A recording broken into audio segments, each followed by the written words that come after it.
it's Paula, and this is Getting Fit with Paula. Welcome back to my channel. For those of you guys that are new, this is my VSG Getting Fit channel, and welcome. So I know that this little setup is different. I am kind of sick, as you can hear, so I've been having to rest and take medication, and it's kind of late now outside, so I wanted to film for you guys since I didn't film I believe the last 2 weeks for you guys. So I'm here. Welcome back. This is going to be chapter 6 of my VSG journey, so if you're interested, keep on watching. But yeah, don't forget to like and subscribe, follow me on all social media, and remember to stay beautiful. Okay guys, welcome back. So like I did mention, this is going to be chapter 6, and chapter 6 is actually going to be my psychological evaluation clearance. So I was kind of, taken back when I realized that I had to go through, a psychologist actually has to clear you in this program. It's one of the requirements. It's right here where it states that, you have to be cleared by a psychologist to be able to go on in your program. And of course, it's like any other part of this, if they don't clear you, you continue to do what you have to do. And then once you're cleared, you can continue on to the next steps. And the reason I say the next steps is because there's certain steps on here that they won't move you forward unless certain ones have been cleared. So there is a couple though, before I get into this, into the psychology evaluation that they do for you. There is a couple of clinics that I didn't have to do that other people do have to do. So for instance, depending on your age, you have to get a colonoscopy done and a mammogram done. The requirements are the colonoscopy is required for anybody age 50 and over, and the mammogram anybody of 40 years old and older. So, and then your pap smear, I had just got my pap smear done, so I didn't even have to do that again because it was in their system. The clinical pharmacy, I didn't have to do because I don't take more than 3 medications a day. So I also didn't have to do that. Pretty much the clinical pharmacy, what it does is they look at all your prescriptions that you have and try to see what can affect you for surgery, what can you continue to take after surgery, what you can stop.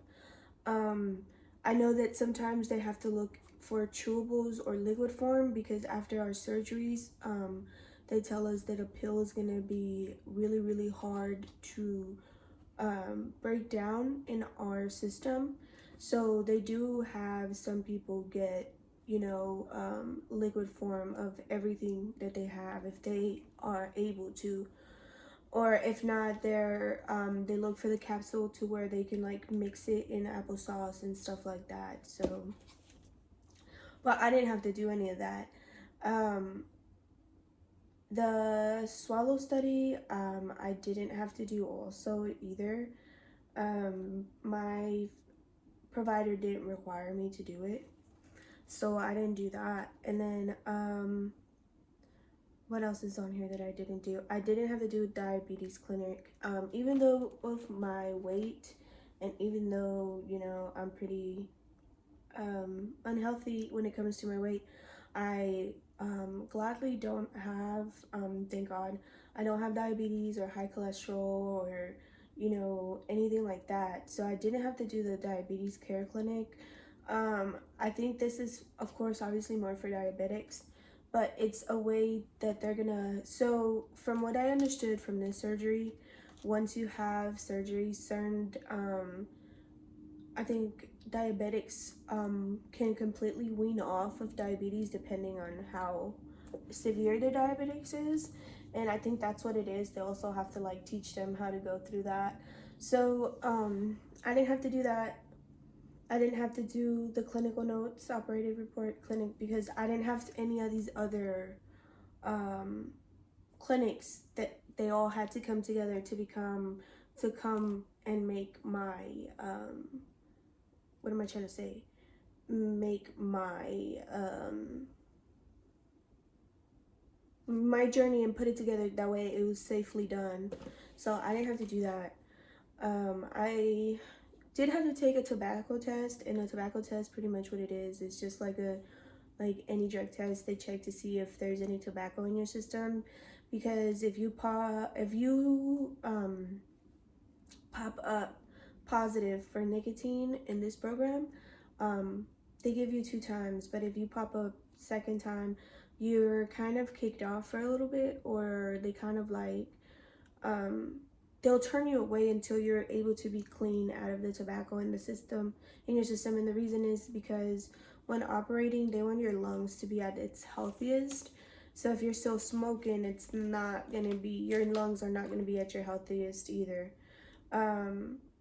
But so this process took me, so let me go ahead and tell you guys, I'm completely done, all the way done with this. I'm done. There's no more classes, nothing. The only thing I have to do now is see my surgeon and then get a surgery date. So once I have all that for you guys, I'll let you guys know. So I'm kind of excited and kind of nervous, but let me remind you guys, I had my seminar on November 7th.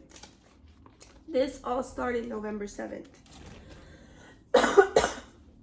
And it's now February and I'm barely finished with it. So I'm pretty sure that if I had to go through some of these other classes, some of these other clinics, and get cleared by them, then I'm pretty sure this process can take you up to at least, I believe, 5 months. And that's if you're on it, because I was very on it right now. Luckily my schedule is open. I'm a stay-at-home mom. My husband's deployed, so I have an open schedule, meaning I can do anything from 9 a.m. until 2:30, and I can get scheduled between that. So that was kind of a good thing for me, and that's why I feel like this went by fast. But at the same time, there's so many people going through this process that it does, you do end up having to wait a couple times for like, let me give you an example. So I was completely done on the 11th of February, and my date for a surgeon is until March 4th, just to kind of give you a glimpse of how far away these appointments are. But sorry guys. So it is kind of, sometimes you do kind of get agitated and you're just like, dang, I have to wait again because there's no appointments, or you feel like this process is just taking way too long.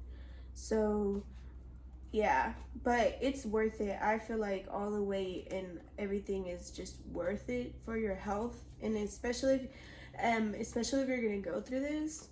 But let me get into the whole the psychology evaluation of portion of it. The psychology evaluation and clearance.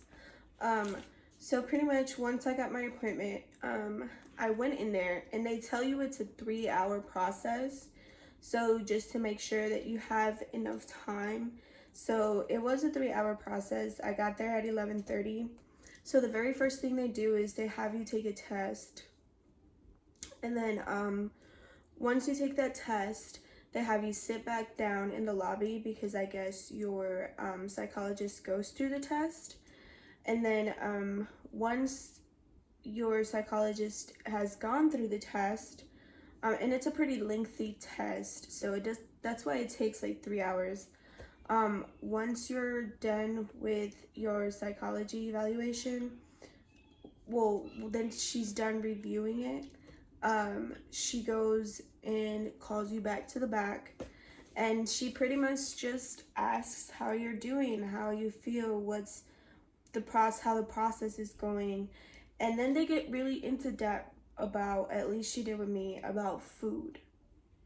And that's one thing that I was kind of like, oh, okay. So she really goes into like really thinking, not thinking, but going through the process of what's causing you to eat and stuff like that.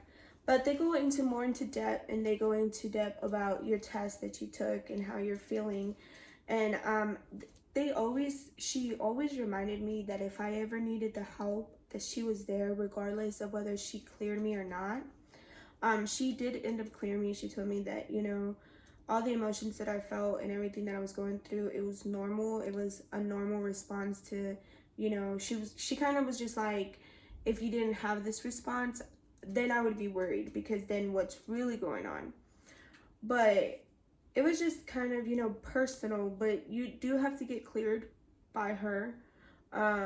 If she doesn't clear you, then you do have to continue to go to sessions with the psychologist.